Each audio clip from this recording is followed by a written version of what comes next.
എല്ലാം സൃഷ്ടിച്ചത് ദൈവമാണെങ്കിൽ ദൈവത്തെ സൃഷ്ടിച്ചത് ആരാണ്?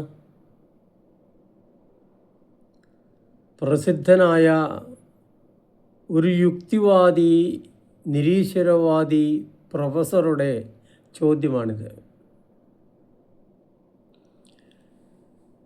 സുഹൃത്തേ, ചോദ്യത്തിലെ അയുക്തി മനസ്സിലാക്കുന്നില്ലേ? എന്താണ് ദൈവസങ്കല്പം? ആരാണ് ദൈവം? ദൃശ്യവും അദൃശ്യവുമായ സകലത്തിൻ്റെ സ്രഷ്ടാവും നിയന്താവുമായ ഒരു ശക്തി. ഈ ശക്തി ഒരു വ്യക്തിയാണ്.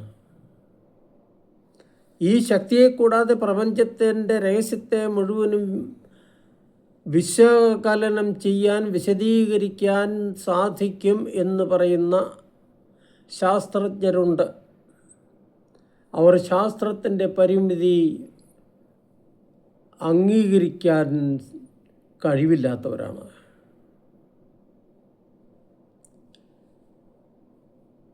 സർവജ്ഞനും സർവവ്യാപിയും സർവാധിപതിയുമായ നന്മ സ്വരൂപനാണ് ദൈവം.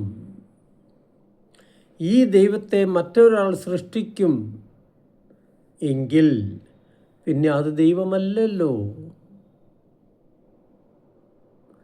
അത് വെറും ചേതനയില്ലാത്ത വിഗ്രഹം മാത്രമല്ലേ? എന്തുകൊണ്ടാണ് യുക്തിവാദികളും നിരീശ്വരവാദികളും തങ്ങളുടെ ചോദ്യത്തിൻ്റെ അപക്വത മനസ്സിലാക്കാത്തത്?